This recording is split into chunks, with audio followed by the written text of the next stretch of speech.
We have what we call a pitching philosophy. To come in here, you know, you got to work for it, and you really got to earn your spot, so it's good to be a part of that. To be a part of the pitching staff here is especially, it's an honor. We have a winning tradition here at Brockport. Coach Beach holds us to a high standard. He wants us to compete at a very high level.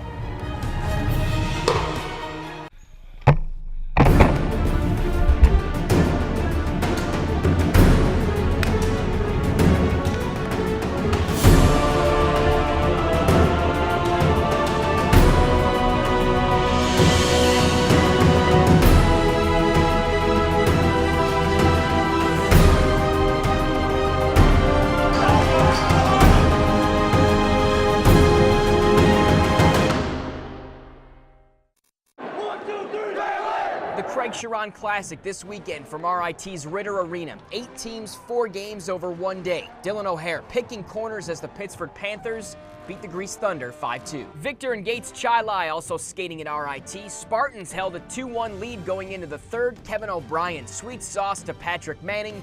Blue Devils complete the comeback, 4-2 the final. Finally, Penfield and Rush Henrietta wrap things up from the Ritter. Andrew Ebersol's clapper goes bar down. Patriots up by a pair, but the Royal Comets came back. This one ended in a 3-3 tie.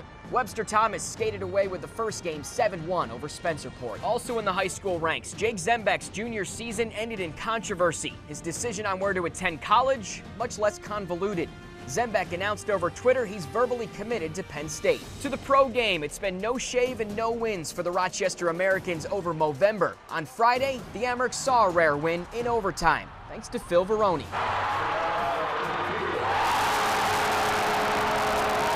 Didn't have no legs to back check. So I was kind of the last guy coming back in the zone, and Grego made a great play, bailed me out. He definitely didn't skate as fast back as he did on the breakaway. If the Moas were in their upright and locked position smiling on Friday, they were resting and frowning on Saturday thanks to a loss in Binghamton. Jean-Gabriel Pajot's wicked wrister picks the bottle, and they bring the Amerks back down to reality, 4-2 the final. That's how 2 and 10 football teams play. Found a way to lose it in the end. The big club found a little more success this weekend, and it was thanks in part to this highlight reel-worthy goal from Tyler Ennis. The Sabres forward leaps through the crease and fires the shot with his back to the net.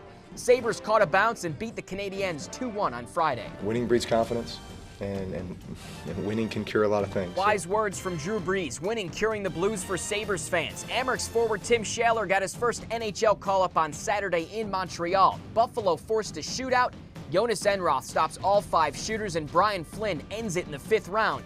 Look out, Sabres have won 5 of their last 6. To the National Football League, some have dubbed this a Super Bowl preview. The Patriots visiting the Packers. 4th quarter, Patriots trailing. Tom Brady hits Brandon LaFell in a tight window. Pats are within 2. End of the 4th. Brady and company on the move again, but it's an M&M sandwich. Mike Daniels and Mike Neal seal it for the Pack. Green Bay takes it 26-21. Really proud of the way our guys hung in there, fought right to the end. We just couldn't quite make enough plays. And it was a tale of 2 halves at the Ralph today. Bills were shut out in the first, but in the second, the defense bounced back to form, and Jerry Hughes helped change the momentum. Hughes records his first career touchdown as the Bills improved to 7-5. So how about the Bills' playoff picture? I don't know where we are at with that.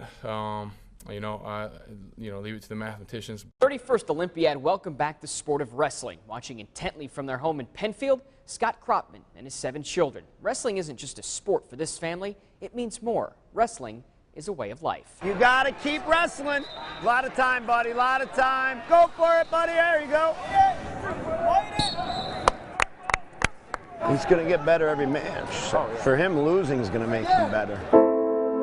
Losing is one thing the Kropmans can't do. We don't like to lose at all. This family fights for more than just a win. I like to wrestle for him because it makes me feel good. Because every match and every day are not guaranteed. There's been times where literally I couldn't even take a full breath because the pain was so bad. Penfield's Scott Kropman treasures each day. I'd like to say lucky, but I've been blessed. Hard to believe for a man fighting stage 4 cancer. So I'm battling neuroendocrine or carcinoid cancer, stage 4, so it's in every bone from my hips to my jaw. And he has been for the past 4 years. Kropman says he only feels pain when the cancer becomes active. I try to live my life just like I did before the cancer. Life before his battle involved a battle.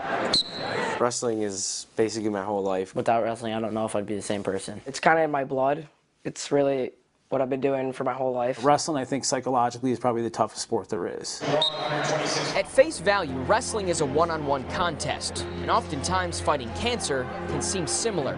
But the Krotmans are a team, on and off the mat. I always think that, all right, he gets up in the morning, he goes to work, he does all this stuff while he's fighting such a tough illness and such a hard battle. So if he can do it, I can do this. I mean, this is nothing compared to that. Between my family, my friends, God, I mean, and everything combined allows me to live every day, even in pain, what I'd like to say painless. So while the Krotmans continue to battle for their father, Scott fights on every day for them. My goal from here on out is to keep battling the way I battled and to really pave, the way for my younger kids that I paved for my older kids, and that I hope that they follow in the footsteps of, you have to work hard, you have to be determined, you have to have conviction, and you have to be willing to sometimes sacrifice things that maybe others don't have to sacrifice to get to those goals.